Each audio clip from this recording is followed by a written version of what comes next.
Municipal Corporation Amendment Bill 2013 has been passed in the Senate. This even though there was no voting from either the independent or opposition benches. The abstention was a form of protest to show disapproval over the letter S in a clause in the bill. The senators were bemused by the government's decision not to place the full amendment on the clause. As Peter Christopher explains, the senators were not impressed by the government's decision to drop the S, simply treating a specific line as a typographical error. It was another marathon session of Parliament that ended in the wee hours of the morning, which saw the passage of the Municipal Corporation Bill, which stands to introduce proportional representation to local government.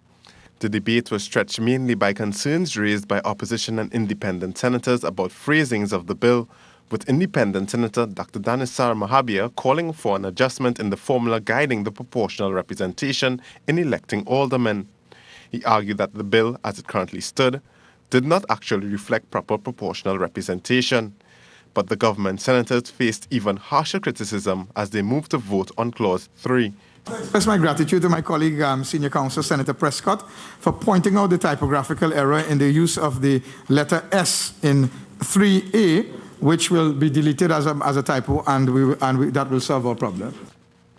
The decision by Attorney General Anand Ramlogan was immediately met by stirring criticism from independent senators Helen Drayton and Ralph Balgobin. It's either it's an amendment or it's not. To say that you want to change a word from selection to election and therefore we treat the E as a typo, you know, I will tell my grandchild, sorry, that is wrong. You need to do what is the right thing. Is it that we are saying here, we seem to have adopted some sort of informal practice that a typographical error does qualify as an amendment?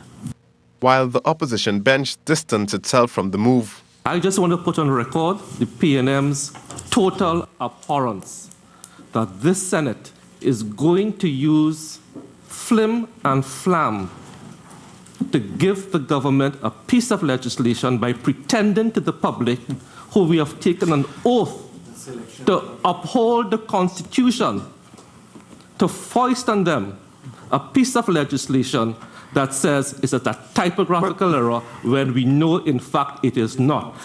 But the bill was passed with opposition and independent senators remaining silent when the call to vote against came. Those in favor say aye. Aye. Those against say no. I think the ayes have it.